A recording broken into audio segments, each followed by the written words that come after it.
দিয়েও টাইগারদের হারাতে পারল না সালমান আলী আগারা। আগের দিন বলেছিলেন 260-70-এর মধ্যে টার্গেট থাকলে ম্যাচ জিতবে তারা, তবে সেই চ্যালেঞ্জ দিয়ে নিজেরা এবার পড়লো বিপাকে।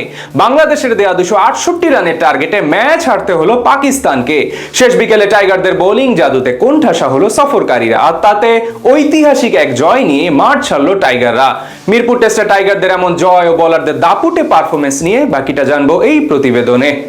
পঞ্চম দিন সকালে দ্রুত রান তোলার পরিকল্পনা নিয়েই মাঠে নামে বাংলাদেশ, তবে দ্রুত রান তুলতে গিয়ে উইকেটও হারাতে হয়েছে। শুরুতেই ফিরে যেতে হয়েছে মুশফিককে। হাসান আলীর অফ স্টাম্পের বাইরের বল মিড অফের উপর দিয়ে খেলতে গিয়ে ক্যাচ তুলে দেন এই ব্যাটার। 37 বলে 22 রান করে ফেরেন মুশফিক। খানিক বাদে রিভিউ নিয়ে বেঁচে যান লিটন দাসও। বল ব্যাটে লাগলেও আম্পায়ার আউট দিলে সেটাকে লিটন চ্যালেঞ্জ জানান, আর ফলটাও যায় টাইগার এই ব্যাটারের পক্ষে। যদিও সুযোগ পেয়েও খুব বেশিক্ষণ থাকতে পারেননি লিটন। ফাইন লেগে হাসান আলী দারুণ এক ক্যাচ নিলে লিটন ফিরতে হয় 11 রান করে। এরপর মিরাজকে সাথে নিয়ে ব্যক্তিগত শতকের দিকেই এগোচ্ছিলেন শান্ত। যদিও ব্যক্তিগত কীর্তির থেকে দলের রান বাড়ানোর দিকেই বেশি নজর ছিল টাইগার দলনেতার, কিন্তু শেষ পর্যন্ত আর শতক পাওয়া হয়নি। নোমানের বলে রিভার্স সুইপ করতে গিয়ে 87 রানে ফিরে যান এই ব্যাটার। দ্রুত রান তোলার চেষ্টায় থাকা মিরাজকেও ফেরান নোমান। 27 বলে মিরাজ আউট হন 24 রানে। এরপর তাসকিনের ব্যাটে কিছু রান এলে দলীয় 240 রানে ডিক্লেয়ার দেয় বাংলাদেশ। পাকিস্তানের সামনে ছুড়ে দেয় 268 রানের লক্ষ্য। অধিনায়ক শান্তর এই সাহসী সিদ্ধান্তের ফলটাও দ্রুতই পায় টাইগাররা।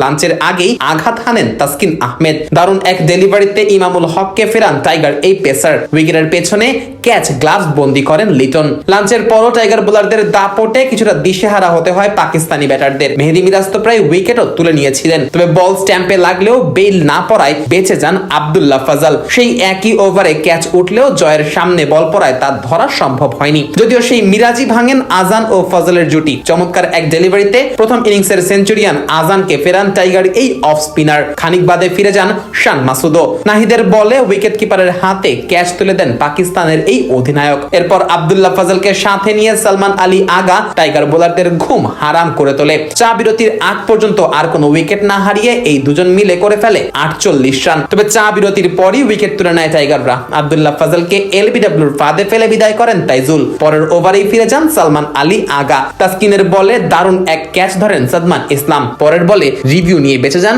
মোহাম্মদ রিজওয়ান। এরপর রিজওয়ান ও সাউথ শাকিল মিলে ক্রিজে থাকার চেষ্টা করেন, কিন্তু নাহিদ রানার গতির সামনে থামতে হয় এই দুজনকেই। সাউথ শাকিল ক্যাচ তুলে দেন উইকেট কিপার লিটনের হাতে, আর রিজওয়ান তো নাহিদের গতি বুঝেই উঠতে পারেনি। একেবারে বোল্ড হয়ে তবেই ফিরে যেতে হয়েছে রিজওয়ানকে। হাসান আলীকে এলবিডব্লিউর ফাঁদে ফেলে বিদায় করেন তাইজুল। এরপর আর টাইগার বোলারদের সামনে মাথা উঁচু করে দাঁড়াতে পারেনি পাকিস্তান। 268 রানের টার্গেটে পৌঁছানোর আগেই গুটিয়ে যায় সফরকারীরা।